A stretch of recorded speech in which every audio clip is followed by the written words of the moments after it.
अस्सलामु अलैकुम नाज़रीन, मैं हूं आपकी मेज़बान नाइला भट्टी और नजर डालते हैं आज की अहम तरीन खबरों पर।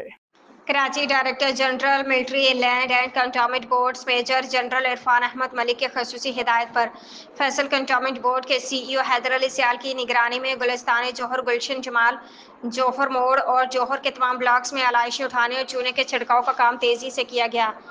जबकि 42 से ज्यादा ट्रक दिन रात इस काम में मसरूफी अमल थे। ईद के तीनों दिनों में कचरा कुंडियों की सफाई को बेहतर अंदाज में अंजाम देने पर रहायशी इलाके की आवाम ने सुख का सांस लिया।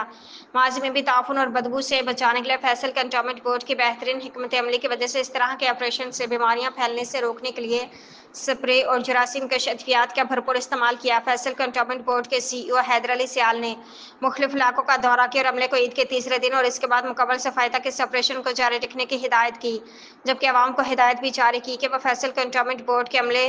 के ताउन जारी रखे और कहीं आलाइशी या गलाजत नजर आने पर फैसल कंटोनमेंट बोर्ड के फ़ोन नंबर्स पर शिकायत दर्ज कराएं।